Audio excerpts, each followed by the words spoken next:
কাশফুলের সাদা রং আর তোমার মনের গভীরতা যেন একসাথে মিলে গেছে। শীত শীত হাওয়ায় কাশফুল যেমন নিজের সৌন্দর্যে মুগ্ধ করে, তেমনি তুমি মুগ্ধ করো আমার প্রতিটা মুহূর্ত। কাশবনের মতো আমাদের প্রেমও নিরন্তর, স্নিগ্ধ আর শান্ত, যা কখনো শেষ হবে না, বরং নতুন করে ফুটবে প্রতিটা ঋতুতে। কি ঠিক বললাম তো? বন্ধুরা, ইতিমধ্যেই দেখেছেন মেহেরপুর কুষ্টিয়া সড়কে মেহেরপুর পুলিশ লাইন ও পল্লী বিদ্যুৎ সমিতি ছাড়িয়ে একটু দূরেই যুব ভবন ও কারিগরি প্রশিক্ষণ কেন্দ্র বৃদ্ধি করেছে এলাকার সৌন্দর্য। আর এ সৌন্দর্যকে বাড়িয়ে দিতে পাশেই রয়েছে কাশফুলের বন। কদিন ধরে বিভিন্ন পত্রপত্রিকা জুড়ে আর অনলাইন নিউজ পোর্টালগুলোতে দেখা যাচ্ছে সেখানে দর্শনার্থীদের উপচে পড়া ভিড়।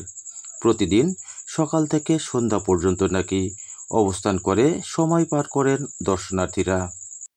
তা উপভোগে কাশফুল বনে গিয়ে সে এক নয়নাভিরাম দৃশ্য।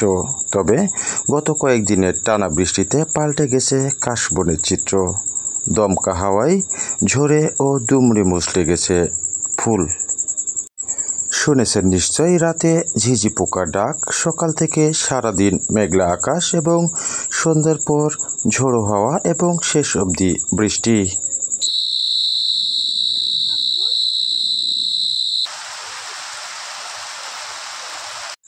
গত কয়েকদিন ধরে মেহেরপুরের অধিকাংশ এলাকায় এভাবে থেমে থেমে বৃষ্টি, কখনো রোদের দেখা, হালকা থেকে মাঝারি এবং মাঝারি থেকে ভারী বৃষ্টি। বৃষ্টি বলয় ঈশানের প্রবল সক্রিয়তায় এ বৃষ্টি। তবে বৃষ্টি হলেও অব্যাহত থাকে তাপপ্রবাহ গুমট। সম্প্রতি বঙ্গোপসাগরে সৃষ্ট গভীর নিম্নচাপের ফলে ৩-৪ দিনের টানা দমকা ও ঝোড়ো হাওয়া এবং মাঝারি থেকে ভারী বৃষ্টিতে মেহেরপুরের বিভিন্ন নিচু এলাকা প্লাবিত হয়।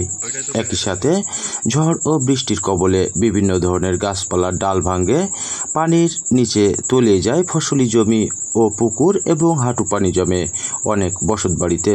ঠিক তেমনিভাবেই আবারও জেলার নিচু এলাকার পুকুর, ধানের ক্ষেত, লাউ, পটল, পাতাকপি, মাসকলাই, কাঁচামরিচ, টমেটো, বেগুন ও পেঁপে সহ বৃষ্টির পানিতে প্লাবিত হয়েছে বিভিন্ন ধরনের সবজি ফসল।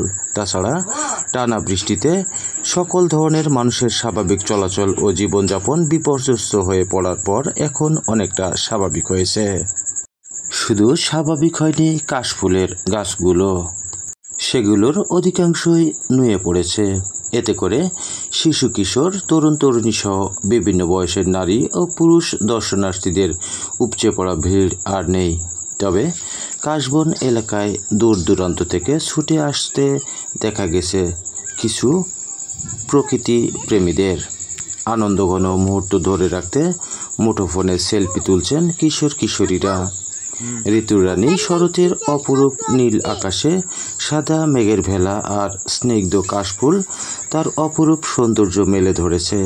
আর প্রকৃতির এমন অপরূপ সৌন্দর্য দেখতেই ছুটছে প্রকৃতির রসিক লোকজন। ঠিক এমনই এক জুটি পেয়েছি, চলুন ঘুরে আসি ওনাদের কাছ থেকে। আমাদের বাসা আছে সাহেবনগর, আসলাম এই কাশবন দেখতে। হ্যাঁ, এই ঘাসফুল হলে সবাই দেখতে আসে, তাই আমরাও আসলাম। অনেক সুন্দর লাগতেছে। কে কে এসছেন? আমি আর আমার ওয়াইফ, আমার মেয়ে। দর্শক, কাশফুলের এ বিশাল সাম্রাজ্য দেখতে আসা প্রকৃতি প্রেমী একজনের সাথে কথা বলছিলাম। আবার অন্য কোথাও অন্য কোনো বিষয় নিয়ে আপনাদের সাথে দেখা হবে। সে পর্যন্ত ভালো থাকবেন।